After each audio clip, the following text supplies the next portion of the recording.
What's up, everybody? In this video, I'm going to break down the exact steps that I would take if I was running a marketing agency, coaching, consulting, high-ticket B2B company, and I wanted to get at least 10 more clients by the end of the year. These are the exact steps you need. And for those who don't know me, my name is Brian Downard. I'm one of the partners at Prospecting on Demand, where we've helped more than 1,000 agency owners over the past decade install our prospecting in a box system. Collectively, our clients have made more than $300 million leveraging the system. We have made more than $10 million in this business running this system. And my business partner runs a $1 million per month marketing agency for law firms with these same methodologies. So whether you are just starting or you've had a business for a long time, these are the fastest, most low-hanging fruit opportunities you have at your disposal. And I would highly recommend you implement these strategies at least 2 to 3 times per year minimum, kind of depending on where you are in your journey. But especially as we get closer to the end of the year, you want to focus on the opportunities that are most likely to give you money to transact with you instead of going after the coldest audience where there might be an extra layer of convincing you'll have to do as we kind of round out 2025. So without further ado, let's dive in. What you were looking at is here on my screen share, one of 7 playbooks we created that will be the curriculum of our elite program moving into 2026. And frankly, I thought it was too valuable to not share here with you. So what we're going to do in this video is go through pretty much the entire playbook, and I will give you each and every strategy you can use at any level of your business and implement it. Just use it, please. That's my only ask. If you're going to spend the time to watch the video, obviously, if you like the video, hit the thumbs up, subscribe to the channel as it helps us grow. But at the same time, implement what I teach here because it works. It's worked for thousands of people before you, and it will continue to work because it is just doing the foundational things really well, not trying to get fancy or do anything that you haven't probably already heard of before. But when you do the basics really well, that's where the unlock happens. All right. So outline of this is going to really just kind of talk here at the beginning. I want to make sure we are discussing just the mindset you need to have in order to be successful by leveraging outbound, by doing cash infusion. That's the first thing. The meat of this is going to really be spent on the outbound hierarchy and the proven scripts. We're going to go through that in detail. And then we'll just talk about more of the operations, systems, and execution to make sure you're on point. It's not just having the scripts and the process to do it, it's leveraging the right tools and doing it in the right order that'll get the unlock you're looking for. And then lastly, we'll probably just spend just a couple minutes on this one, but the 7-day outbound sprint and how you can actually go within the next 7 days, start to implement all of this so that, like I said, by the end of the year, you were able to pick up at least 10 more clients before we round out 2025. All right, let's dive in. The overall phrase I want you to adopt as we're going through this is outflow creates inflow. And essentially, the more conversations you initiate, the more sales opportunities you attract. Now, it may sound obvious, but if you really look back at your past couple of weeks of time you've been spending on getting sales calls, what have you actually done? Have you really done the math on the number of calls it takes to book one call? How many sales calls it takes for you to close one deal, and reverse engineer that math so you at least have a North Star to aim for every day? And worst case scenario, if you're not getting the outputs you want through the inputs, you learn more about your offer and your clients than you ever could pretty much doing anything else. So I learned this basically when I was 19 years old.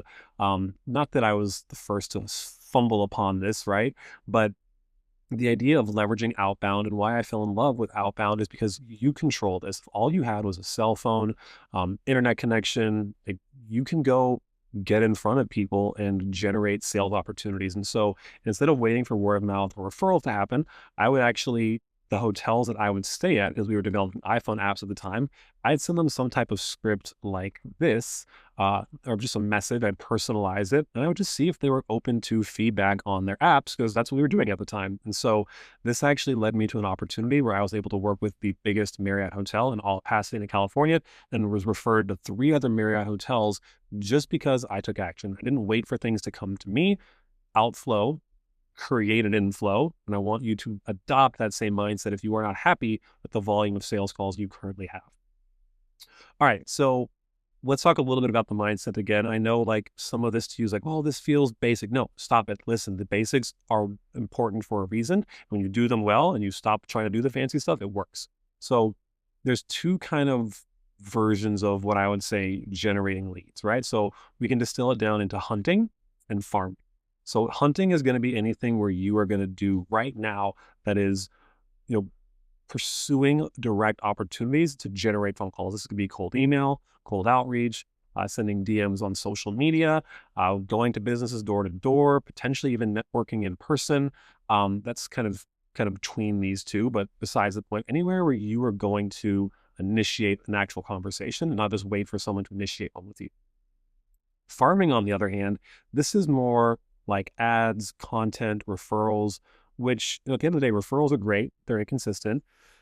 Content is awesome. I'm making content here right now, but it's a longer play. And frankly, when you have a smaller audience, you leverage your content to nurture prospects you get from other means like outbound or ads. And ideally, you don't have to do cold outbound for that long. You want to do it up to a point where you can afford paid ads. So if you can afford paid ads, there's a couple sections in here that I'll encourage you to skip toward or forward from. Even if you have a budget right now for paid ads, you're running paid ads, still go through at least the first couple of tiers of the outbound hierarchy, because you can still generate low-hanging fruit from there when ads aren't performing as well during the holidays, especially when your budgets are going up against other people for Black Friday, for Christmas, who are just going to outspend you and reach more people. So it becomes even more critical during this time of year. All right, so just again, if we're talking like the logistics of how to make this work well, you want to protect golden hours. So golden hours are any time, typically like 1 p.m. to 6 p.m., where you shouldn't be like doing client work, tweaking your website, or playing with like colors of your logo. This is specifically designated for if you are not on sales calls, you're generating sales calls. We call these golden hours because these are the times when people are most likely to pick up their phone, most likely to transact with you, and your pickup rates, response rates, and set rates will ultimately be the highest. You're trying to call people at like 9 a.m. or just get out of bed. Let's be real. It's not going to work. All right. So here's a quick just little list. And again, we'll go through more detail, but these are all the things you should typically be doing during golden hours. Consistency over creativity. I'm not going to go too far down the rabbit hole on this one. I'm going to give you some very simple things that you need to be consistent with. But if you're always trying to change your approach and like you reach out to 10 people, like it didn't work, I'm going to do something different, like you're never going to get the traction you want. And so giving you a healthy expectation of what is actually required to get the outcome is usually going to help you obviously not just spin off into space and actually maybe be doing within KPI, but you don't realize it because you're not feeling or seeing the result. So what I'll say to you, and I'll probably cover this again a little later in this video, it's gonna be a long one, so get some coffee. Cheers. But if you're a decent setter, regardless of if you're picking up the phone or you're doing outbound DMs, what we typically see is you have an input to set rate of 3 to 5%. What does that mean? So for every 100 outbound DMs you send, every 100 outbound dials you make, emails, not as much. This is mostly talking cold DMs, cold calls, or warm calls to people you've DM'd already. You're typically going to look at for every 100 inputs. So an input is either going to be a double dial, an input could be a text, and then could be a cold DM. For every 100 of those, you are going to likely set 3 to 5 people. So if you are needing to get 5 sales calls to get 1 client because you're closing at 20%, okay, so 3 sets, assuming some, will probably no-show. So let's call like you need probably 6 or 7 sets, right? You're probably going to need to be doing about 300 to 400 inputs at a minimum just to get that 1 client. Now, eventually, this is why you want to run paid ads and hire a team. I just want you to have that healthy expectation. If you did 100, 200 outreaches and you haven't got a client yet, don't give up. It works. You just have to be consistent, not creative. I said I was going to talk a long time about that one, and I did. So let's keep rocking. This is, if I could distill sales and appointment setting down into one word, it would be indifference. You're not apathetic. You were just indifferent to whether or not they buy. You were there to serve. I have a piece of paper here at my desk that I look at before sales calls, and it says, how can I serve? Follow the process. Don't buy into their snowflake story. Have fun. Ruthless detachment from the outcome.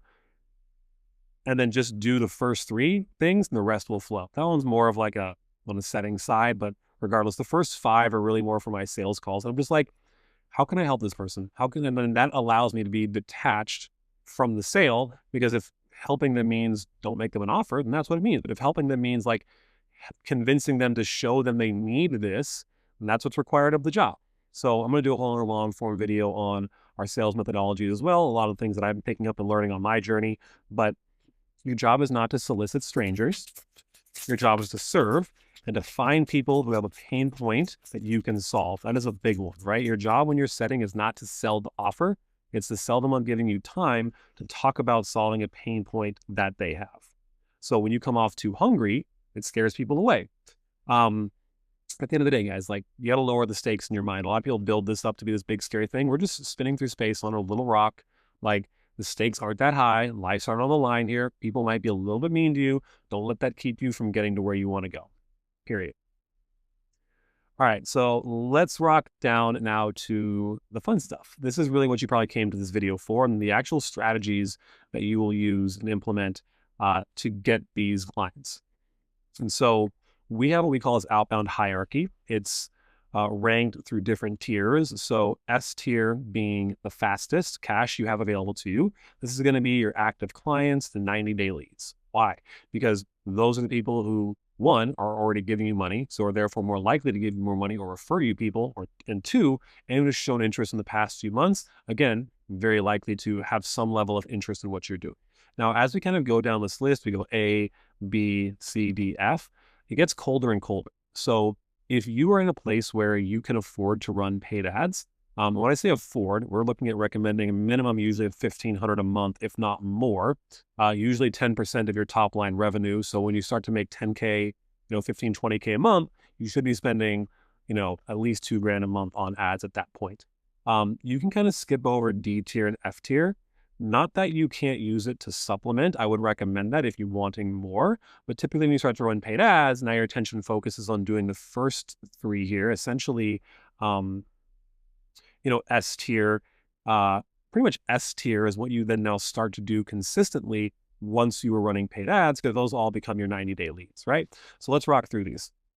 All right, in terms of the S tier, so current clients, 90-day leads, this is your fastest cash. So what we recommend doing is you have a RGY audit call with all of your current clients. Now, RGY is essentially what we call red, green, yellow. Yes, I know that's not the correct order, doesn't matter, but we are looking to see if a client is green.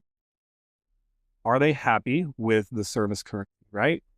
So they are KPI positive, they're paying on time. This is the opportunity to ask for referrals, offer upsells, request testimonials, and get prepays for your services. Now, if a client is yellow, they're getting some mixed results. This isn't the place to really be, in my opinion, trying to do upsells, getting referrals, right? This is really where you're trying to get feedback and reset expectations before you kind of ask for anything. Now, if a client is red, this is all hands on deck, assuming the client is worth saving. They're at risk of churning, right? So we need to make sure you are setting the communication cadence, expectations, the scope of the project, and earn your way back to salvage that revenue to get them to a place where they're green so you can make these asks.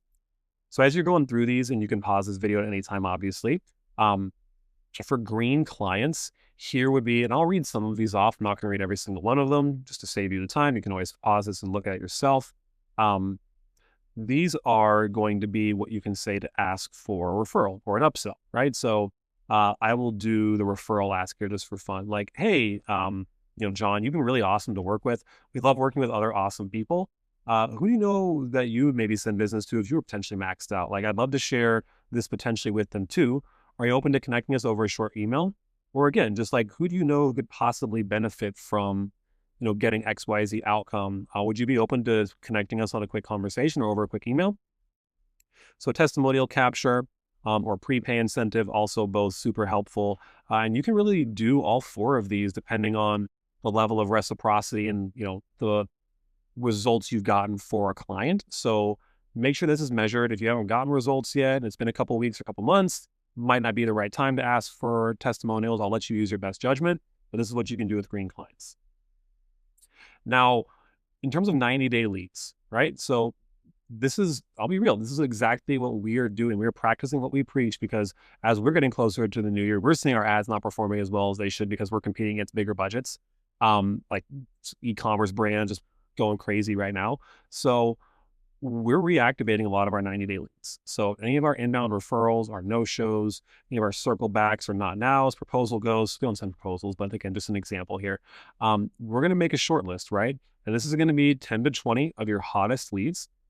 And you also want to have a long list, which is pretty much everyone else. And if you're using something like High Level, you can make smart lists and like leverage tags and when they opted in, et cetera, to kind of slice and dice this up. But what I'd be looking at doing is over email, SMS, and phone call. What I typically do and recommend is I will I do a double dial and then a text. I'm not typically sending emails. Again, it depends on where your audience is used to communicating. I'm sure a lot of our customers communicate over email, but for us, text and phone calls tends to be the best thing. So these are all versions of doing the same thing. So essentially what I would do, and I love this as a follow-up script, so I'll read this one out for you. If I'm picking up the phone, I'm calling a lead, like, hey, what's going on, John? Like I know them, just like a friend would. It's just Brian again from Alex Schlinsky's team. We caught up like a month or two ago, and I just wanted to make sure you were getting the help you were looking for. I mean, I really apologize I wasn't able to get back to you sooner. I never want to assume anything, so I figured I'd kind of like speak to you directly. Had you found what you were looking for in terms of getting outside help, getting more clients for your agency, or was that something you were maybe still looking for some support on? That's a really powerful frame. I didn't notice I did not use the word following up at all. People will, their guard will go up pretty quickly when you use phrases like that. They're just so used to hearing from every other salesperson. But this is a really good frame that you can just, coming from a place of service and value, just check in on them, see if they got the help they needed, leave the door open for possibly helping them if they haven't, and then you can have that conversation and set them as needed. SMS and emails are up here included. You can check those out. I really like for the SMS, what we've been doing, my business partner has been doing for a really long time, is just when you have good notes, you can hold them accountable to that. And people who actually want to get the help appreciate that level of detail and accountability. Where if you can say, hey, John, last time we spoke, 3 months ago, you were doing 20K a month. You said you wanted to get to 50K a month. Just wanted to check in and see how progress has been. Did you get any help with that? Here for you, either way. Something like that, where it's just literally telling them exactly what they said they wanted. And unfortunately, the reality is without getting help, most people don't make that progress. And so again, it gives you the chance to serve someone, to stay in front of them and not just try and like bend their arm to doing this, but obviously they need the help or they would have already achieved it. All right. So in terms of your long list, this is where I might do more of a broadcast, right? So I'm not going to, you can do this again, depending on how big the list is. If it's under 100 people, I probably just do it personally. But if, you're like us and you have like a couple thousand people on that list, you might just do a light reactivation or broadcast text. And it can just go something like this. Hey, John, are you still considering working with us to get more sales calls booked, or did that move down the priority list? Either way, I don't want my team hammering your phone. Hoping to do a few things working for our clients this month based on our conversation, or are you just going to pass for now? And then what I also like to do, pick this up from a couple of the guys I got training from, is sending silly GIFs or memes really help kind of break up this idea of like the monotony of getting follow-up texts from all these random salespeople. And the pattern interrupt makes a big difference in just them like giving your message the time of day. Also what I found too, and this has mostly been for past clients, and this is kind of an aside, but I think what can work really well for prospects as well, and I'm going to be doing this here as well, entering the new year, or entering the holiday season, is just a genuine showcase of appreciation. And again, skews probably better for clients, but what I've been doing is getting pretty much 100% response rates from people is just an appreciation of their time. It's like, hey, Brian, I actually met with a client last week that reminded me a lot of the conversation we had. I just wanted to say, like, I appreciate you giving us some time, showing some interest in our program. You're one of my favorite sales calls I did this year. I know it sounds silly, but just wanted to give you a heads up. Hope you're crushing it, man.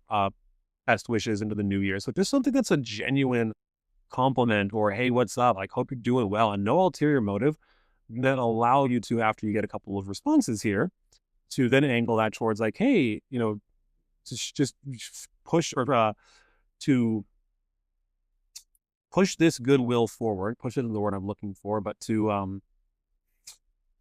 make sure that I can still be helpful for you. Any version of this is like, hey, on the off chance, like there's something that I could do that would help you, just coming from a place of service, any version of that that's from a place of service. What are you working on right now in the business that would be helpful? And worst case, I'll try and point you in the right direction. Again, people will interact with you when they perceive they will get some level of value from it. If it's just, hey, I want your wallet, like give me money, usually that's not where they're gonna get responses. They'll give you responses. All right, let's jump down. So we've jumped past S tier. A tier is now the next most likely place that you're gonna get clients from. What we like to look at is our past clients. We're doing this right now as well. And then also your professional network. So any past clients that you have, excuse me, you can just do something like for over an email, like, hey, quick catch up. I know it's been a minute. Hope you are well. Just wrapped, blah, blah, blah. Made me think of you. Are you open to a quick catch up next week? 10 through of some of these things that could give you some solid ideas. So I have actually toned this down a little bit. Like in the version that I just shared with you right now, I jumped ahead a little bit. That can work really well. Another thing that works incredibly well, again, because the money follows those who provide the most value, is just giving them like a free hot seat session. Just like, hey, like we're offering this to past clients. Are you open to a quick like 15, 20-minute session? We can map out some things and then I can show you, what's working for our current clients. No worries, no strings attached if you're busy. This again, leading with big, fast value is going to get people to be much more likely to respond to your outbound and follow-up messages. Now, moving into like your professional network. By the way, guys, like when you read this, does it feel simple? Yeah, it's supposed to be simple, right? Don't overthink it. It doesn't have to be this elaborate thing. Just remember, outflow creates inflow. If you're not asking, if you're not the squeaky wheel, you're not going to get oil. No one's going to give you oil if you're silent, okay? Cool. Your professional network. So you basically you're not going to solicit your peers. You want to borrow their trust. And so what you want to do is you're not begging for business, but you're creating wins for their peers, which reflects well on them. And so if you have a strong relationship with someone, I'd probably just go for a direct ask like, hey, John, I'm opening up 3 spots for roofers to get XYZ in the next couple of months. Anyone come to mind who might be worth a possible introduction that I could, point in the right direction? If you have a little bit of a weaker relationship, something like, hey, hope you're well. Can I get your opinion on something we're using to get more booked jobs for roofers? I always really value your feedback. And since you're in the roofing space, I just wanted to ask if you'd be open to a 10-minute call to discuss. Happy to provide a referral fee if you end up sending some. So something like that where, again, if you don't have as strong of a relationship, you can't just make the direct ask. This is a little bit more mutually beneficial rather than self-serving. But again, like you can be somewhat self-serving with people you have a good relationship with. All right, so your personal network. Now, I'll be real, this is going to probably skew more towards beginners in their journey. But again, we're not going to solicit grandma for money. We're not trying to beg for money from your friends and family. I love this ACA framework. You want to essentially acknowledge, compliment, and ask. And so you're going to acknowledge something timely in their life. You're going to give them a compliment about that. And then you're going to ask for a connection, not a sale. And so it might go something like this. Hey, Brad, saw you guys just launched that new office. Congratulations, looks amazing. Quick question. Do you happen to know any other agency owners who might be looking to book more sales calls? We got a few slots. We're trying to keep it in the family first. That would be, again, a way to not solicit them directly, but if they're interested, they can raise their hands and say, hey, what about me? I might be potentially interested in that, depending on who they are, obviously.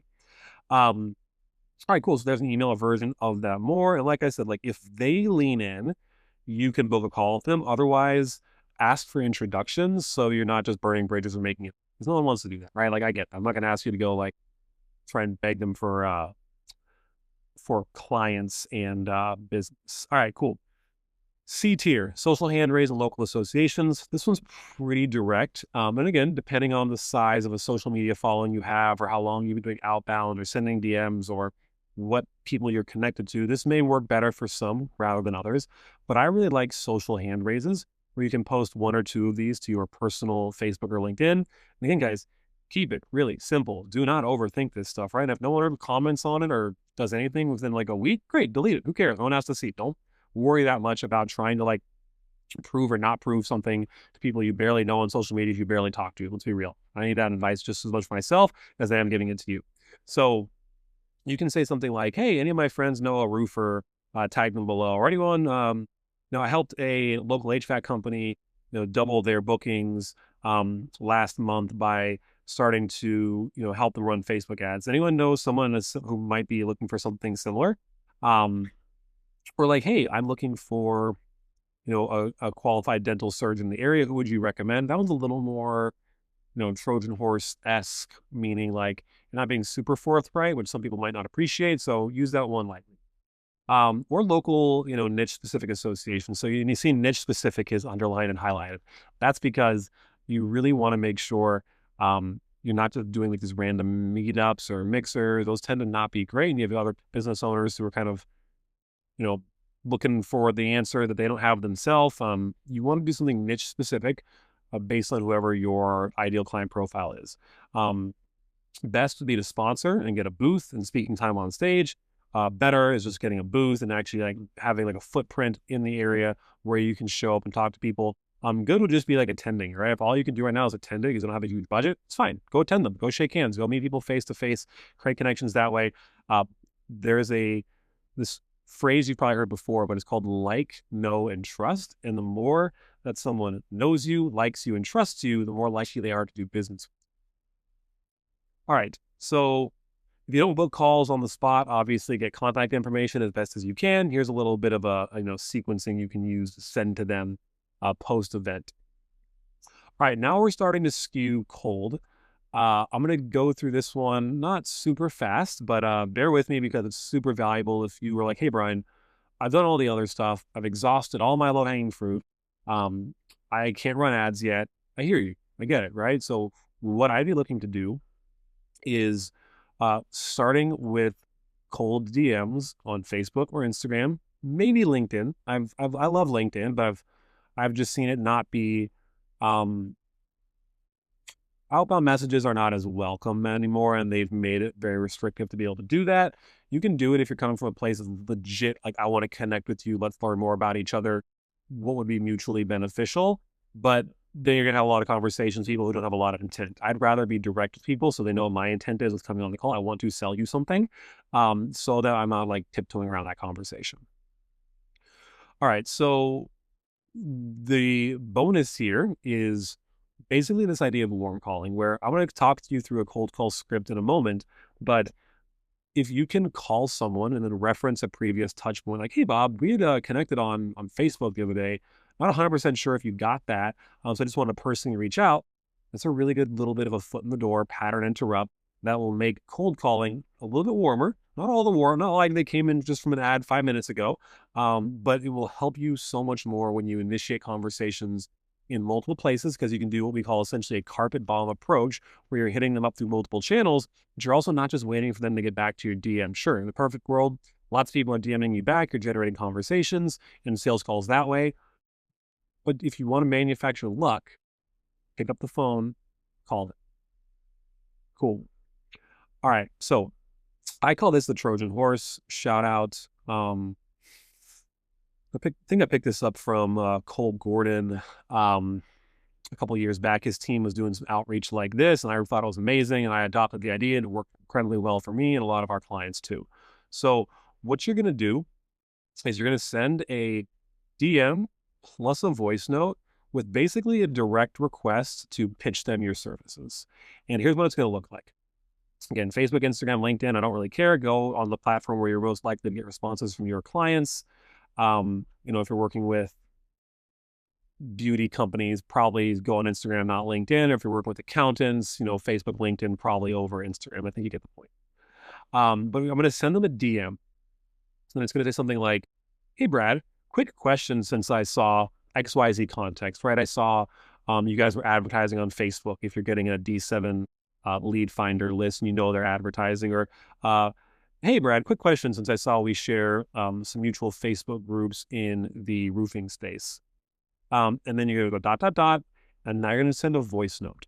And this is where it creates intrigue, because they're going to have to listen to the actual voice note to hear what the question is. And they build this parasocial connection with you when they hear your tonality, your concern, your voice, your personality. Some people won't like you and won't reply. That's fine. Some people go, oh, wow, that was great. That was really personal. I appreciate that. And they'll respond back, yes. And again, 3 to 5% is usually a safe bet for what you're looking for in terms of like sets from this, because you usually get like 5 to 6 responses. I've seen up to 10%, 15% response rate from this method. But Depends on obviously where you get your list and what the context for your reach out is in this initial message. But you can book easily 3 to 5 people per 100 Trojan horse messages and voice notes you send. So I'm going to read this one because it's really important to hear kind of how I do this, and you can hear it in my tonality. Hey, what's going on, Brad? Hope you're having a good afternoon. I just had a super quick question for you since I found your business. I saw we are actually, shared a Facebook group together. I was just wondering, Brad, like, were you guys open to possibly new ways of getting more roofing jobs? I checked out your website. I actually think, what we do could be possibly a great fit for you. But of course, like, I don't want to pitch you without your permission. If you want to know more about this, you can just give me a thumbs up if you feel like getting more jobs would be helpful for you guys right now. What I can do is send you over a super short video on how it works. You can check that out. If it makes sense, great. We can pick up a conversation about it. But either way, I appreciate your time and I wish you all the best. Cheers. And so I'm making, again, a very direct ask, but it's through the form of providing, like, basically just not pitching directly, but it's still a direct ask to make the pitch. So I'm not cutting out the bullshit. I'm cutting out the bullshit. Sorry. I'm not treating them like they're stupid, and I'm just getting to the point. It works really well. And then when they reply back to that, like a thumbs up or a yes or whatever, I usually send another voice note plus then a link to our demo. So I'll go, hey, thanks so much for getting back to me, Brad. So what we're essentially pitching is new ways to get more clients. What we do is work with marketing agencies to help them install the same systems that our clients have used to basically make more than $300 million over the past 10 years. What I can do for you is send you over a quick 2-minute video. I explain that offer, just watch it. And then if it's something you'd be open to learning more about, just give me another thumbs up as a reply after you watch it if you still want to learn more. This is now, I'm qualifying now. I'm not going to jump on a call just yet. Not to be totally real too, depending on where you are in your journey, I might angle for a call sooner in this, but for us, we want to qualify people so they're not too new. But if they don't get back, if they respond initially to the first voice note, the first Trojan horse message, but then they don't respond again, this is where the warm call is designed for. You pick up the phone, you call them, and you reference that, and I'll show you how that works in just a second. So what I would be doing is something like this. So, hey, what's going on, Brad? Just Brian here with Alex Schlinsky's team. We actually had connected over Facebook a couple days ago. You responded about possibly getting more help, with your marketing agency. Was that still a priority for you? Like, would you be opposed to jumping on a quick call a little later this week? I kind of talk you through some options of what that looks like. Worst case, I'll give you some good feedback. So that frame was definitely more leaning towards warm inbound appointments. I'll show you this version here that I highlighted that'd be more cold if they haven't responded to anything. That would look like this. So 3, 2, 1. Hey, Brad, just Brian here with Alex Linsky's team. We actually connected over Facebook the other day. I wanted to see if you got that. I'm not 100% sure if you did. So you might not be expecting my call. I know I'm calling out of the blue, but like, would it totally ruin your day if I just took a moment to see if like that would even be helpful for you? If not, like, you got my permission to violently hang up on me.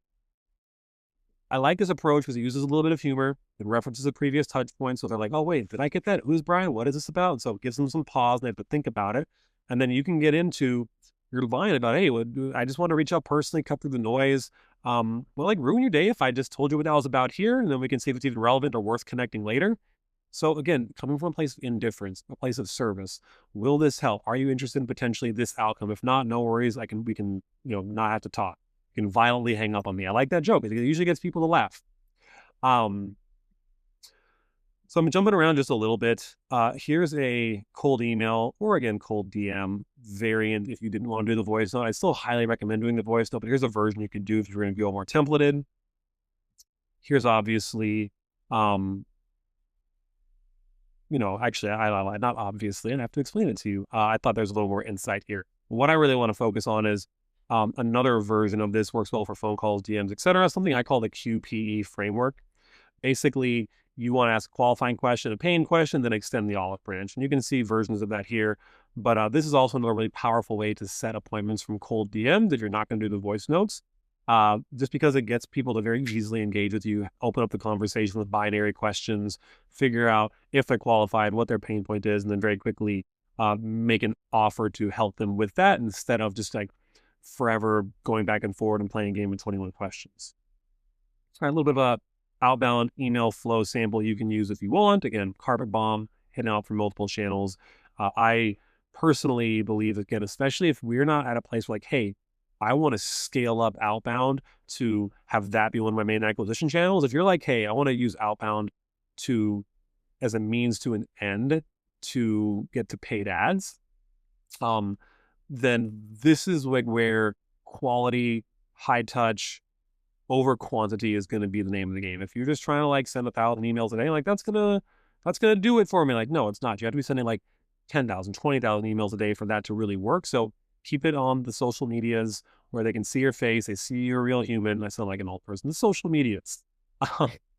But that way they have, again, have this parasocial connection to you. So high touch, personalized voice notes, Loom videos, one-to-one outreach using their name so they know it's not just this AI automated bullshit, tends to work much better at smaller quantities of leads rather than trying to just do like copy and paste. All right. So the last tier here is dialing for dollars. This is pure cold calls. And again, I would use this sparingly. This is for when you like need sales calls now, you've exhausted everything else.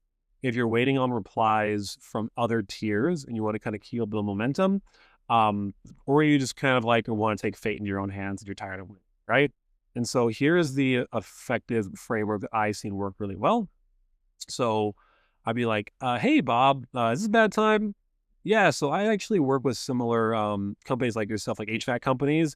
And I was doing some research and I noticed you guys were actually advertising on Facebook, which is awesome. But like, would it totally ruin your day if I just took like 30 seconds to explain why I reached out and why I feel like what we do might help you? I give you permission to violently hang up on me if it's not helpful or relevant. Again, I'm looking to like get a little laugh or a chuckle because their brain's gonna be in defense mode right away. And if I can break that barrier down and get a little dopamine hit from a joke, and they're gonna be much more like, yeah, all right, Brian, what you got, man? Hey, so basically what we do is help HVAC companies increase their in-home basically heater, HVAC, furnace, air duct assessments without adding more admin or basically time from your team. And I know I call that out of the blue and I'm between calls myself. Would you be totally opposed to a 10-minute call like later this week? I could potentially like map this out for you, and show you how this might work for you and apply to your business. Worst case scenario, I'll give you some good feedback and kind of maybe you could do this on your own. Again, I'm selling the sales call and the perception that he will receive value even if he doesn't buy the product. That's how you very quickly take someone who wants to hang up when he wants to get off that call and move them into a actual sales call you can have later. All right. So without further ado, let's bring this baby home. And I got trying to figure out my iPad here, man. All right, cool. I don't even know anymore. It's fine. I'll just let it float up here. So now how do we get to a place where we can actually systemize and execute this at a really high level? But it's not just about having the process and doing it well for a little bit. You have to do it well consistently, like I kind of shared earlier. And so how you can do that is, number one, you can batch your list building. So that's a one. Maybe should do this. Number one is batch your list building. Basically what I mean is if you're going to be doing outbound, just spend, maybe it's once a month, maybe it's once a quarter, maybe it's every other week. I probably wouldn't try and do it weekly. You're going to spend the time, it takes a couple hours just to build the list of people right then and there. So you might be using Apollo, use some lead finder, just literally going into Facebook groups, using LinkedIn Sales Navigator. There's lots of different versions of this, but don't try to just every single day go make your list. Have your list already ready to go. So all you have to do, and or your team eventually, is go execute that.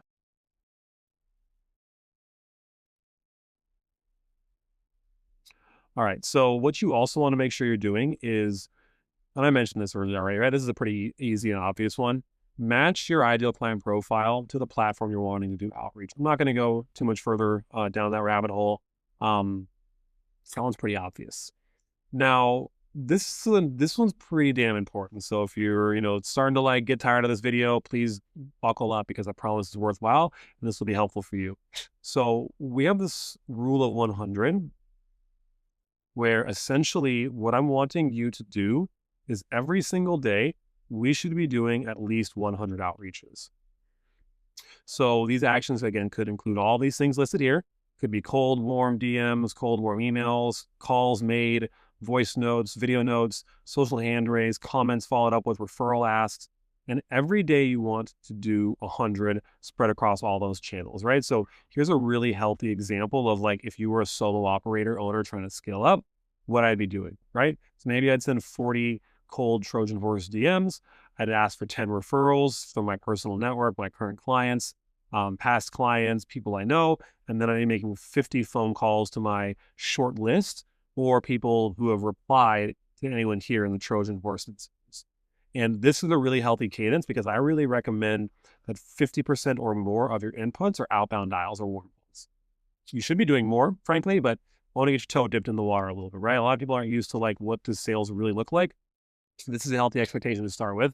And so you know what it looks like at the next level. We're building a sales team. And the expectation is every person, regardless of whether they're a setter or a closer, does 250 inputs per day. Now, if you have a sales call booked, that is 50 less inputs that they are expected. So if you have 5 sales calls booked, you very much aren't expected to do inputs. Now, I would like to see this team still do inputs because working 5 hours a day, a little bit questionable. That's okay. That's another conversation. But that is the minimum KPI that we're looking for our team to input. So you have no sales calls, you're doing 250 inputs at some level, and at least half of those, probably 200 of them, are going to be at least dials.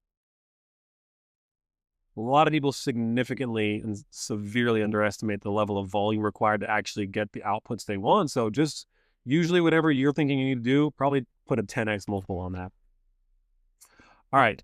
So again, for some of you, maybe business 101, but for those of you who are living out of a spreadsheet or a note or a sticky note on your computer, you want to make sure you have some type of CRM. Don't just commit it to memory or like a sticky note. Like I said, you want to track your touch points and have what we call a pipeline where you can put in and organize the opportunities that you currently have. So when you have new leads come in, well, if you've contacted those leads, have the leads engaged with you, replied? Did you actually book a call with them and they're qualified, or are they not qualified when you actually spoke to them? They no-show, reschedule, was it a follow-up, or was it won or lost? These are the different stages you can kind of use, but this will be helpful for you just to stay organized and focus on your short list, your people who are closest to the money. And then you can also just automate simple tasks and reminders as well, obviously using notes, tasks, reminders, pipeline. These are all feel like the basics, and they are, but most people don't do the basics. They just spin off the plan and wonder why they're not getting results. You do these things well and you stay organized, it'll make following up, holding people accountable, and getting them to make the commitment far easier. Cool. So I also like to, and we do this again because we're building a sales team and competition is good and healthy, have a scoreboard and every single day know what your goals are for the month, how many sets is expected of the team for that day based on the monthly need of the company. And then what are the leading and lagging inputs? So lagging inputs or results are going to be the things that people want, like calls held, deals closed, revenue added. But what they're not focusing on, what we spoke about a lot, is your leading inputs. How many DMs did you send? How many emails did you send? How many calls did you when people actually came on to those calls, those inputs you made, what were the outputs of those? Like, how many conversations did you start? How many positive replies? How many calls did you book? What was your show rate? And if you are not tracking some of these things, which I have not done for a long time and have changed that to our benefit, obviously, it's a hard lesson to learn because you're just kind of like doing things and trying to make money. If you can't make educated decisions and you're just acting emotionally and don't have the data to back that up, again, you might be within KPI and you're driving yourself crazy because it's really just more volume required to get the outcome. You just didn't know what to expect because you weren't tracking it. Cool. So what I like to do is just like a daily execution blueprint, like to see the systems in action. If all you're doing is in acquisition mode, and ideally if you're a founder, until you build a sales team, 80 to 90% of your time should be on acquisition and have a team to do the fulfillment, another conversation.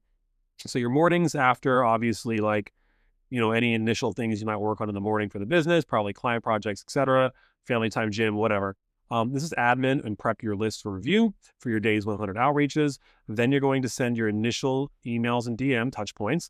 I like to, this is when I work follow-ups and seed plan for later in the day. Mid-afternoon, if I don't have any sales calls booked, again, sometimes I have sales calls booked in the morning, but in my afternoons, this is golden hours. This is warm calls, follow-up calls, SMS, voice notes, get live conversations. So when you see people like texting you back, if you see those bubbles pop up, call them immediately. They have their phone in their hands. And if they can't talk, then that's fine. Pick it up through text there.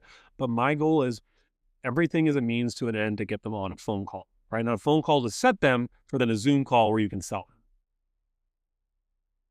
All right, here's a couple of reflection prompts that, I skipped over this one earlier in this training because obviously there's a lot to cover here, but these are worthwhile to kind of ask yourself as you're wrapping this up.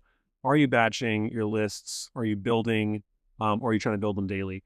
Do you actually protect golden hours, or are you spinning off the planet and just doing random stuff or letting clients steal them? How many outbound touches are you actually doing every day? And if you handed over your pipeline tomorrow, could someone follow without asking a million questions, or is it really messy? These are probably the big three you need to be sure you're doing. And yeah, let's bring this baby home. So 7-day outbound sprint. Day 1, focus on working active clients. Check. Day 2, this is going to be still S tier. This is going to be more recent leads, so your short list and your long list. Day 3 is going to be past clients you can reach out to, or again, if you don't have those past clients just yet, professional network. Days 3 and 4 can kind of mix and match a little bit there. Day 5, personal network. And again, I say day 5 and 6 can mix and match because you could probably exhaust your personal network into social hand raise pretty damn fast. And then day 7 is now where we start to set ourselves up for, this consistent cadence of outbound if we're not going to run ads. And if we're going to run ads, great. You either going to have, depending on what you're spending, again, ads eventually work and you have so many opportunities from your ads, you don't have to work outbound. But if you're not spending that much on ads yet, I would still be mixing in your ads with some type of outbound system to supplement that until you have an overwhelming number of your opportunities and you can spend as much as you want on paid ads. Still should probably be doing outbound to supplement. All right, so why, again, I'll bring this home, why I love outbound so much is you control it. If you can master this skill, you can go anywhere in the world, do anything, sell anything. And this is a skill that no one can take from you. The ability to manufacture a sales opportunity from thin air with just a cell phone. And it's a pretty amazing skill once you've figured out how to do it. And it will give you the confidence and belief to go do much bigger and better things. And I'm going to also bring this home with this idea where once you start calling inbound leads, you're going to notice how much they treat you like you're outbound dialing them. Who is this? What is this about? I don't remember opting in. So if you can't cut your teeth learning how to pick up the phone and call people from cold and warm, when they start coming from ads, you're also going to struggle. So do it now. Yes, it'll be a little easier, but there's still going to be objections to handle. You still got to get good at that. I'll do other videos on that in the future. I'm going to show you our other playbooks in future videos. So if this has been helpful and you want to check out our system in action, there's a link below this video you can go click on. It'll let you see how prospecting in a box has worked for more than 1,000 other agencies prior. And that is the best way where you can go see more about learning how to work with us. If that's interesting to you, worst case, if you got value from this and you're still here watching this, I would assume you have, or you wouldn't be here still. Do me a huge, huge favor. Subscribe to the channel, hit the like button, drop a comment below. I don't care if it's your favorite sandwich or you just want to say, what's up, Brian? That was a cool video. It's super helpful as we're growing this channel. So appreciate you giving me your most valuable asset, your time. I will reciprocate with that by continuing to bring as best of content and value to this platform as I can. But until then, I'll see you guys in the next video. Peace.